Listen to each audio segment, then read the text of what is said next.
Good morning mga kabarangay. Happy Mother's Day sa lahat ng mga mothers.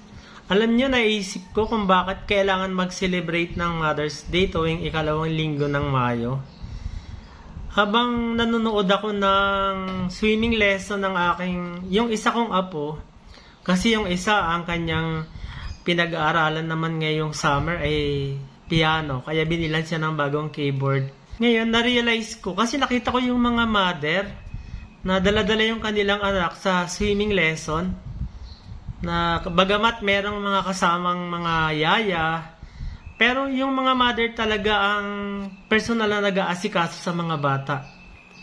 Nung ko na-realize kung gaano kahalaga yung mother sa pagbuo ng isang magandang lipunan mula sa pamilya. At nakita ko din na meron mga kasama yung mother, kasama pa yung father.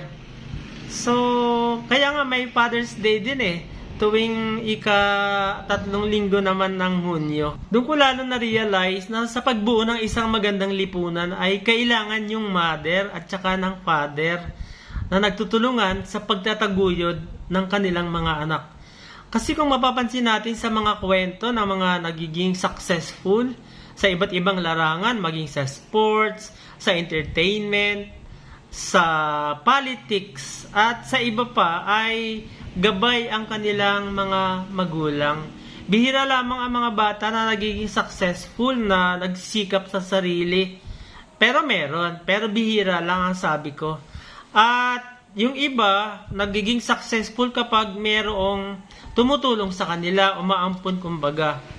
So napakahalaga ng gabay ng mga magulang na kailangan nakikita at nararamdaman ng mga bata. So hindi dapat pinababayaan ng mga bata na lalong-lalo na ngayong summer kasi wala silang gagawin. Yung ibang mga bata nakikita natin na takbo lang ng takbo, laro lang ng laro, na walang gabay ng magulang kasi maaaring ang mga magulang ay talagang nagsusumikap na maghanap buhay at minsan walang panahon para makabanding yung mga anak. So napakahalaga ng role ng mga mother sa pagiging successful ng mga anak. Ganon din ng father.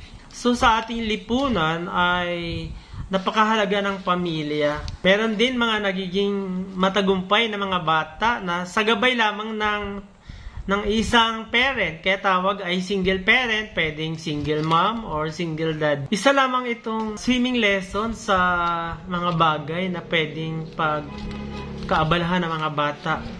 At ito ay pwedeng magamit sa iba't ibang mga larangan. Pwedeng mag-succeed sila sa sports, ng swimming.